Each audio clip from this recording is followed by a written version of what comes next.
Bem-vindos a mais uma edição do Em Casa à Conversa, o programa do Grupo Mais Guimarães, em que fazemos entrevistas relacionadas com este período difícil que nós atravessamos da pandemia da Covid-19. Entrevistamos no Em Casa à Conversa profissionais da área da saúde e também outras pessoas, outras personalidades ligadas a outras áreas importantes. O convidado de hoje é Luís Stanislau, é treinador adjunto do Zhufengheli, clube de Wuhan, cidade chinesa onde surgiu este surto do coronavírus. Luís, obrigado por teres aceito este nosso convite. A pergunta que te coloco desde já é: como é que foi esse primeiro contacto com o coronavírus? Quando é que percebes que o melhor será regressares a Portugal o mais rapidamente possível? Olá. Bem, o nosso primeiro contacto com o vírus foi à distância, porque nós estávamos na China, mas a fazer um estágio normal de pré-época, em Kunming, que é a sul da China, muito próximo do Vietnã. Tivemos lá um mês e meio, 2 meses e qualquer coisa, ou quase 2 meses. E então nós de facto ouvimos falar sobre o vírus que estava a ganhar impacto na nossa cidade, em Wuhan, mas nunca tivemos a noção daquilo que realmente estava a acontecer, porque nós não falamos o chinês, não vemos notícias, não ouvimos rádio, portanto tudo aquilo que nós fomos ouvindo foi através do nosso tradutor, que nos foi dito que realmente algo se estava a passar na cidade de Wuhan. Entretanto, nessa altura ainda não havia números de infectados ou números de mortes, portanto nós nunca pensamos o pior. Ok, passa-se alguma coisa, mas daí até ser o que nós sabemos que é hoje, bem uma grande diferença. Então, no dia 22 de janeiro, por volta da meia-noite, a gente chega a Wuhan, com um voo marcado no dia 23 para fora do país, onde íamos passar uns dias de férias depois desta fase de pré-época. Quando nós chegamos ao aeroporto, portanto, no dia seguinte de manhã, vimos que, primeiro, não nos deixaram embarcar. Todos os voos, todas as ligações aéreas, terrestres, e ferroviárias, portanto, foram cortadas. E aí as autoridades é que nos mandaram imediatamente para casa, dizendo que não podíamos voltar a sair. E foi aí que realmente nós começamos a perceber a dimensão de tudo isto, porque fechar uma cidade de 11 milhões não é fácil, não é uma decisão de ânimo leve. Portanto, nós aí percebemos que realmente algo de muito grave se estava a passar. Entretanto, as autoridades disseram-nos para irmos para casa imediatamente, mas primeiro para passar no mercado e tentar comprar a maior quantidade de alimentos e de bens essenciais para passarmos uma boa temporada em casa. E nós, de facto, ficamos muito assustados. Voltamos para casa, pousamos as malas. E a nossa preocupação foi logo ir aos mercados, tentar comprar o máximo de comida possível. Não conseguimos no primeiro, porque era o mais próximo de casa, muita gente. Não conseguimos no segundo. E depois, felizmente, um amigo nosso deu-nos boleia para um mercado, para um centro comercial mais afastado, onde ainda não estava o caos. Nos outros dois já estavam. Portanto, foi aí que nós realmente percebemos a dimensão do problema. A rapidez com que lidaram com esta situação em Wuhan surpreendeu-te, de alguma forma? A rapidez? Não percebi. A rapidez com que confinaram imediatamente as pessoas às suas habitações e com que geriram todo este processo. Foi surpreendente para ti? Sim, foi porque nós sabíamos da situação, nós tínhamos um voo marcado para o dia seguinte, no dia seguinte disseram-nos que não era possível, e a partir daí vimos o pânico nos mercados para que as pessoas depois não tivessem que voltar a sair. Portanto, foram 24 horas até nós vermos a cidade completamente cheia de gente, quando no dia a seguir, 24 horas depois, já não se via ninguém. Mas eu quando digo que não se via ninguém, era realmente ninguém. Não havia ninguém nas estradas a não ser a polícia. Nem caminhões de lixo, nem carteiros, nada, zero. Não havia rigorosamente nada nas ruas.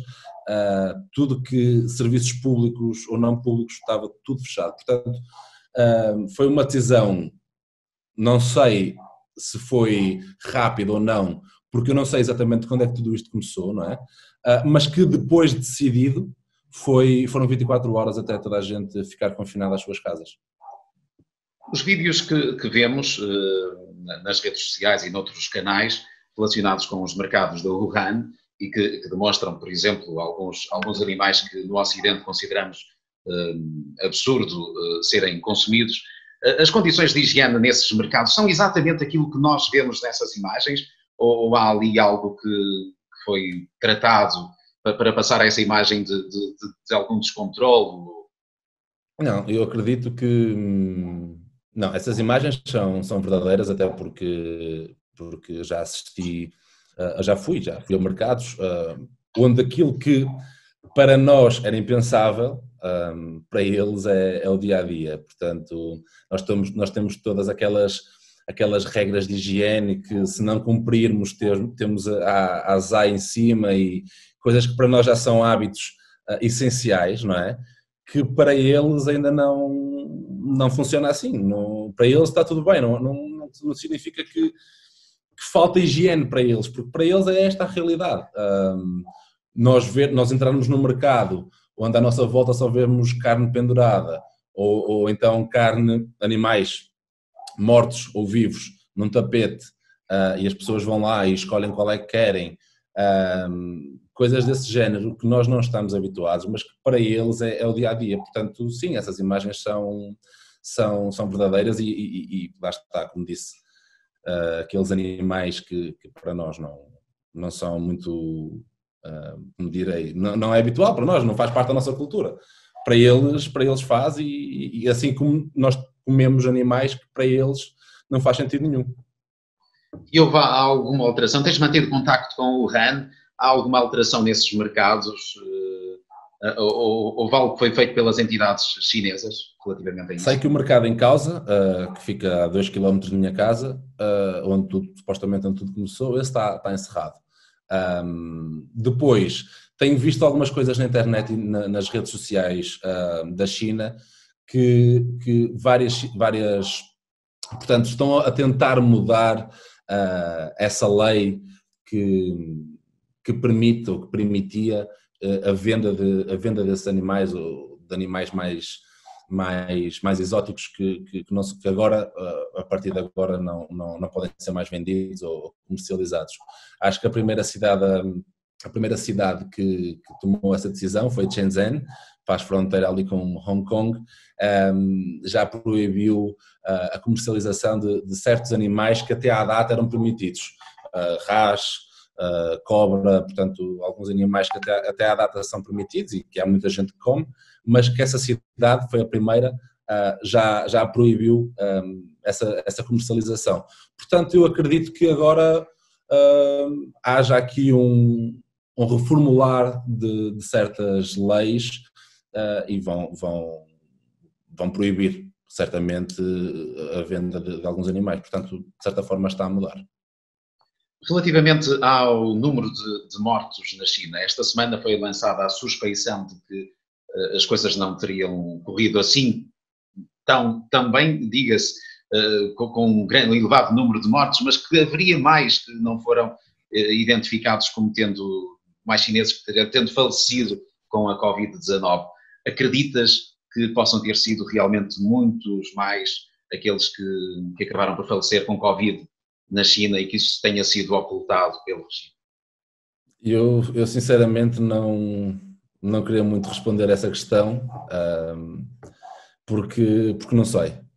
Sei que houve muitos profissionais de saúde mal no sentido de muito trabalho, de muitos meses sem irem a casa, porque eu conheço alguns e tenho amigos meus que conhecem outros, portanto sei que foi uma uma temporada muito difícil, foram mais 3 meses sem ir a casa, sem ver os filhos, sem ver a família, sem estar connosco, que somos amigos, e o panorama que eles nos diziam é que era o caos. Portanto, a partir daí acho que cada um deverá tirar as suas ilações. Eu não sou ninguém para dizer, obviamente, a minha opinião, mas prefiro não comentar, porque ainda trabalho lá e respeito muito a China, é um país muito acolhedor, e relativamente a isso, se eu tivesse certezas falaria, mas como não tenho, não vale a pena falar sobre isso. Como correu o teu processo de extradição para Portugal? Chegas a Portugal, entras em quarentena, uma quarentena voluntária, como é que correu todo esse processo até chegares definitivamente à tua cidade? Não foi fácil, foram 10 dias de luta, porque e houve várias fases. Primeiro, a Embaixada Portuguesa não sabia da nossa existência em Wuhan, por erro nosso, nós não fizemos o registro assim que chegámos lá, portanto eles não tinham como saber que a gente lá estava. Entretanto, nós entramos em contacto com a Embaixada e eles desde logo foram fantásticos, sempre a perguntar se precisávamos de alguma coisa, se não precisávamos. Depois vimos que isto realmente estava a ganhar outras dimensões e então aí sim pedimos para sermos evacuados. E depois, dentro de tanta burocracia, tanta autorização por parte do governo chinês, foi-nos dito que sim, depois foi cancelado, depois foi dito que sim novamente, depois foi cancelado. Portanto, Portugal, a meu ver, a Embaixada Portuguesa teve formidável, foram impecáveis connosco, mas que agora que já tudo passou, nós sabíamos que Portugal não tinha capacidade ou força suficiente para entrar na China, ou melhor, para entrar em Wuhan, para nos repatriar.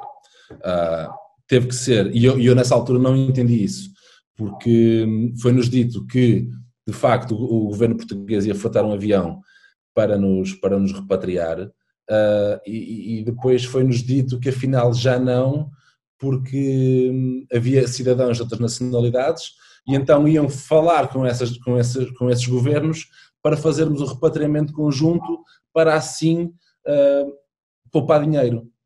E eu fiquei, poupar dinheiro? Mas como é que é possível Portugal estar a pensar nisto numa altura destas? Isto é simples, é fretar um avião à TAP e irem buscar os 20 portugueses que lá estão. Não há aqui poupar dinheiro. Na minha cabeça não podia existir esse poupar dinheiro. Porque estamos a falar de uma questão de segurança, de uma questão de 20 vidas que lá estavam, que por acaso não aconteceu nada de grave, mas poderia ter acontecido se a gente ficasse lá. Se algum de nós ficasse infectado, não poderia ir para um hospital, porque ir para um hospital era uma sentença logo à partida. Portanto, não percebemos, ou eu não percebi o porquê dessa situação de poupar dinheiro. Mas depois também percebi que não era só isso, que Portugal não tinha capacidade, não tinha força para entrar em contacto com os governos necessários, tanto da China como do Hubei, que é a província do Wuhan. Portanto, depois foi feita uma força conjunta entre a União Europeia e principalmente França, que comandou as tropas, digamos assim, e que aí sim, depois, juntamente com as embaixadas todas presentes na China, de todas as nacionalidades, foram fantásticos, e em 10 dias foram-nos buscar, portanto, 150 pessoas, que não é fácil, é do outro lado do mundo. Muita coisa foi necessária, e mais aquelas que uma pessoa não faz ideia, porque aquilo que eu vi foi de uma organização enorme, não faltou nada, portanto, desde psicólogos, desde enfermeiros, desde profissionais de saúde franceses que nos acompanharam até à China. Portanto, notou-se aqui que foi aqui uma estrutura muito bem montada, e que, na minha opinião, nenhum país conseguiria fazê-lo sozinho. Relativamente aos dias que passaste em quarentena em Lisboa, correu tudo bem? Estavam preparadas as instalações para vos receber? Sim, foram foram fantásticos também, os profissionais de saúde do Hospital Polido de Valente. Estava tudo combinado, portanto eles tiveram 2-3 dias possivelmente para preparar tudo. Era um hospital que já está habituado a trabalhar com doenças infecciosas, portanto estava tudo preparado, desde, obviamente quando nós chegamos faltavam coisas que para aguentar os 15 dias eram essenciais, como alguns jogos, comida durante o dia, portanto nós tínhamos 3 refeições apenas, o que acho que era pouco, porque tomávamos o pequeno almoço às 9 e eu logo no primeiro dia acordei às 5, que ainda estava com o meu sono trocado e tive das 5 até às 9 sem comer, e que depois tínhamos reuniões com os profissionais de saúde, com psicólogos todos os dias de manhã depois do pequeno almoço, onde nós expunhamos as nossas coisas menos boas e eles prontamente melhoravam. Portanto, eu falei da questão da comida, nesse mesmo dia já tinha lá uma mesa com um pequeno almoço, lanches, tudo que a gente quisesse. Depois, durante os dias seguintes, trouxeram-nos desde jornais, jogos e máquinas de musculação e de cardio para que a gente pudesse também fazer algum exercício físico durante esses 15 dias. Portanto, foi tudo muito bem preparado, muito atenciosos e felizmente correu bem. Nenhum de nós deu infectado, que era o nosso maior receio. Como é que está o governo português a lidar com esta situação? Como é que vês as decisões que têm sido tomadas a nível governamental? Bem, eu acho que aquilo que tem que ser feito, ou aquilo que tinha que ser feito, realmente está a ser feito. Na minha opinião, o estado de emergência foi essencial para que o governo depois também pudesse tomar decisões mais rapidamente. Agora, aqui a única questão que se pode falar é relativamente ao tempo, se foi cedo, se foi tarde. E eu, na minha opinião, acho que o governo está a tomar as medidas certas. Obviamente que isto vai causar um caos na economia, mas isso é um problema que virá depois. Para já, o governo, na minha opinião, está preocupado com a vida humana e acho muito bem, e tem tomado as decisões corretas. Agora, a partir das decisões corretas também tem que sair da nossa parte o comportamento correto. Falo dos cidadãos, obviamente, que acho que esses sim não tiveram um comportamento inicialmente, porque tanto quanto sei, acho que agora as pessoas já perceberam a dimensão do problema, porque acho que ao início as pessoas levaram isto muito, muito ao de leve, mas que agora as pessoas estão a ter comportamentos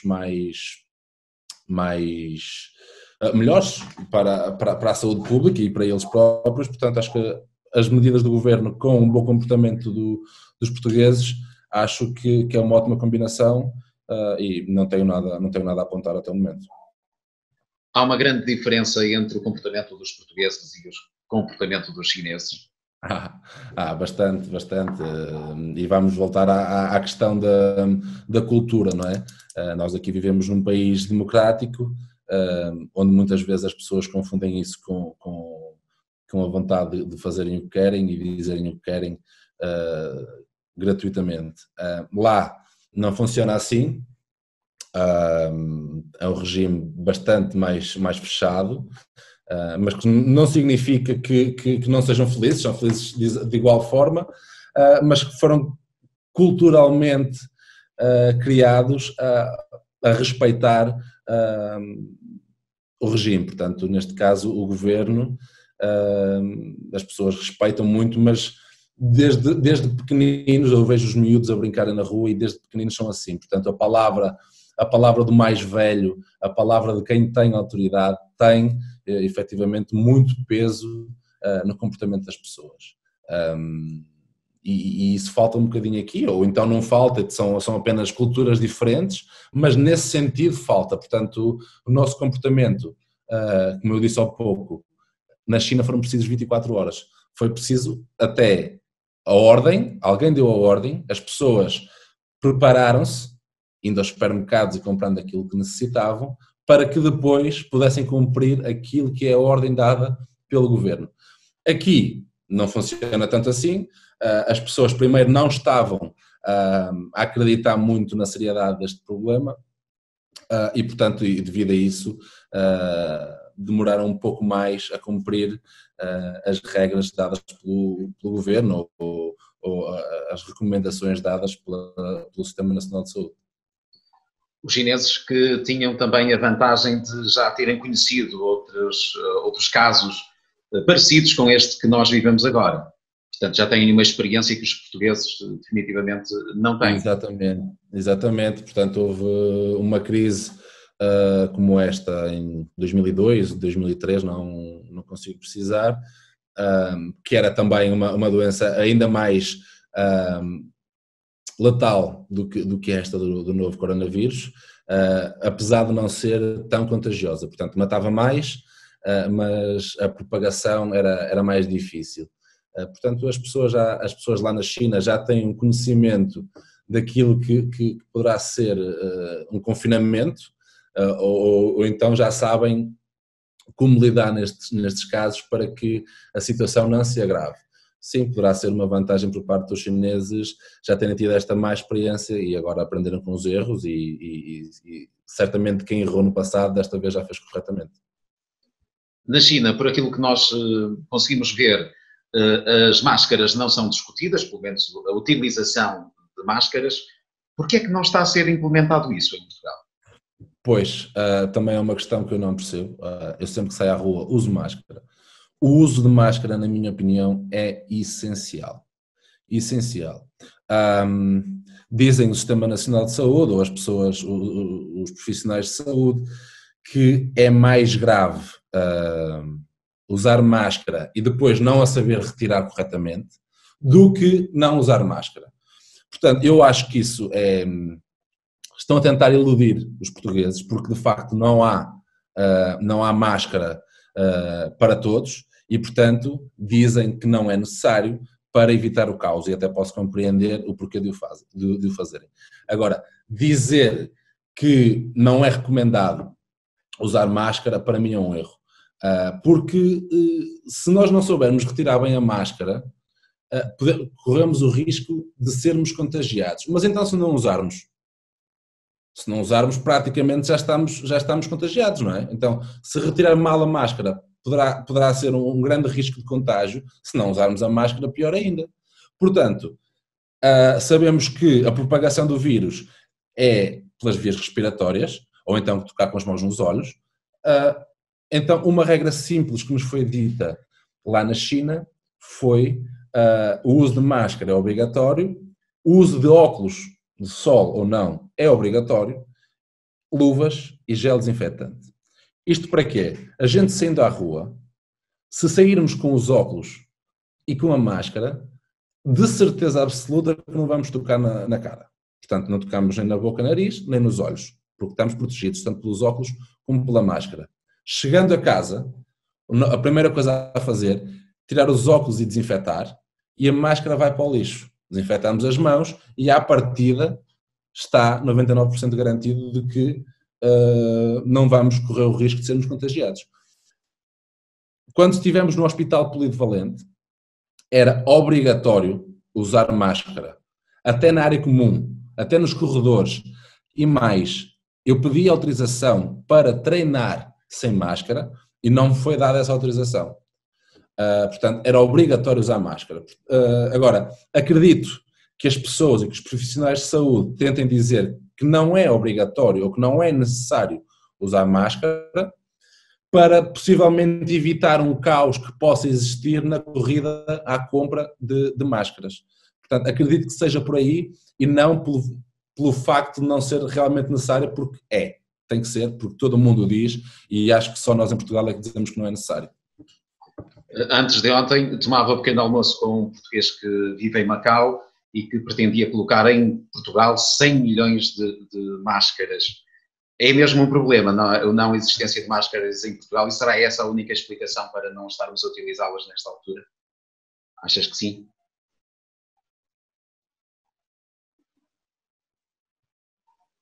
Sim, eu acredito que sim. Acredito que é essa a única explicação pela qual as pessoas dizem que não é necessário máscaras.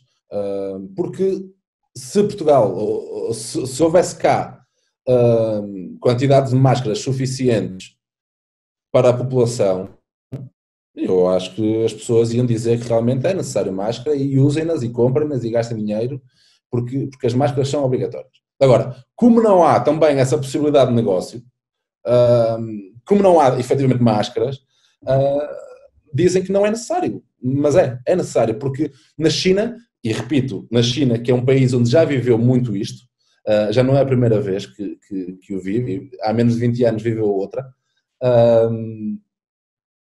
é obrigatório, todo mundo usa, e quem não usa, a autoridade oferece, quem não tem. Foi-me oferecido, eu não tinha máscaras, eu não fui a uma farmácia, deram-me.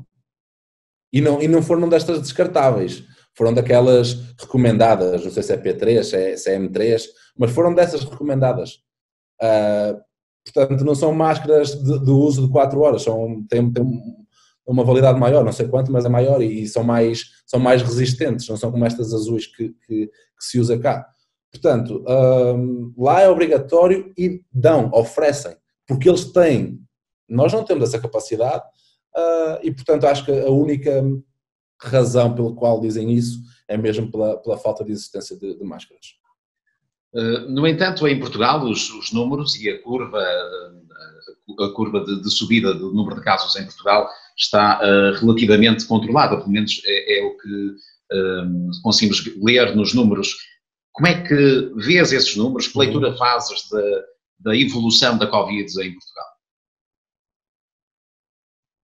Bem, eu acho que isso poderá ser pelo bom comportamento, embora tardio, mas um bom comportamento dos portugueses. Acho que, eu pelo menos eu falo da região onde eu vivo, é muito difícil ver, ainda hoje fui ao supermercado, é muito difícil ver muitas pessoas juntas, acho que as pessoas estão a cumprir, portanto eu acredito que possa ser esse o motivo das pessoas, ou melhor, dessa curva estar a planar e não a subir como nos outros países europeus ou nos Estados Unidos. Portanto, acredito que o bom comportamento, o confinamento em casa e os bons comportamentos com a higiene estão de facto a ajudar a que essa curva não cresça acentuadamente. Consegues fazer uma previsão de quando é que em Portugal teremos condições para recuperarmos as nossas vidas dentro daquilo que considerávamos normal? Bem, eu visto isso pela cidade onde eu vivo, que é em Wuhan, onde já não têm casos há vários dias, e que de uma forma segura não abriram logo, ou melhor, não voltaram logo à normalidade. Portanto, nós estando em abril, eu acredito que finais de maio, inícios de junho, a gente possa começar a viver a nossa vida com normalidade. Espero que seja antes, obviamente, mas pelo menos o mês de abril vai ser difícil e o mês de maio no início também. A partir daí, meados de maio, acredito que as coisas estejam muito melhores e que acredito apenas que em junho, no início de junho, teremos várias semanas sem casos, só nessa altura. Até lá, visto por aquilo que sei da China e por aquilo que tenho lido e por aquilo que me interessa e por aquilo que falo com os meus amigos lá na China e com os médicos que eu referi há pouco. Portanto, acho que só em junho é que teremos semanas sem casos novos. E quando é que pensas regressar a Wuhan?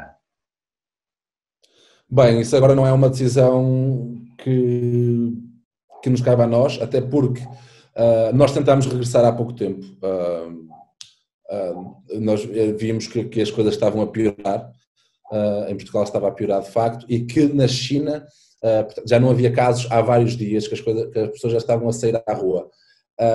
E nós pensámos, então, se isto vai piorar aqui, entretanto lá vai melhorar e lá possivelmente vai iniciar o campeonato mais dia menos dia. Então entramos em contacto com as pessoas responsáveis por nós, na tentativa de, se calhar, ok, nós agora poderemos ir porque porque as coisas já estão mais calmas aí, então acho que faz sentido a gente voltar para a China. Passado um dia ou outro, as ligações aéreas para a China, ou melhor, para fora da União Europeia foram cortadas. Portanto, nós mesmo que quiséssemos ir, já não conseguíamos. Portanto, agora, até abrirem as fronteiras e até a China aceitar estrangeiros, porque neste momento a China não aceita ninguém, mesmo com visto de residência, ou tem passaporte chinês ou então não entra. Portanto, agora é uma questão de tempo e não depende de nós para voltarmos. Que conselhos podes deixar a quem nos vê nesta altura em que estamos recolhidos às nossas casas? Bem, isto já muita gente falou e já muitos conselhos deram na televisão e as pessoas devem segui-los. Agora, o que eu posso dizer é o seguinte: eu já estou na minha terceira quarentena. Já fiz 10 dias na China, onde, apesar de eu viver lá, não é a minha casa. Fiz 15 dias no hospital, que apesar de ser em Portugal e de falar em português, não é a minha casa. E finalmente, já estou há mais de 18 dias em casa, que é a minha casa. Portanto, nós devemos cumprir, porque nem toda a gente tem a sorte de fazer quarentena na sua própria casa. Eu agora já estou há mais tempo aqui do que nos outros sítios, mas estou a aguentar bem aqui, porque eu sei o que é fazer quarentena num lar onde não é, ou melhor, numa casa onde não é o nosso lar. Portanto, estou muito contente e dou graças a Deus de poder fazer quarentena em casa. Muita gente não consegue fazer.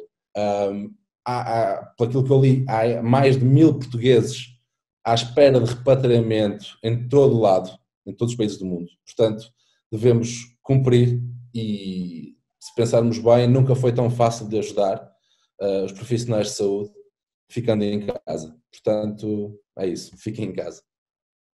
Muito obrigado, Luís, por este tempo que despendeste para que possamos conhecer um pouco melhor a realidade vivida na China, no local onde trabalhavas até há relativamente pouco tempo, na cidade onde surgiu este surto do coronavírus. Obrigado por este tempo, Luís. Obrigado pela atenção. A entrevista a Luís Stanislau, treinador adjunto do Hubei Shufengheli, o clube de Wuhan, a cidade onde surgiu este coronavírus, o Covid-19. Assim, terminamos esta conversa em casa com Luís Stanislau. Na próxima terça-feira teremos mais uma edição deste programa do Grupo Mais Guimarães.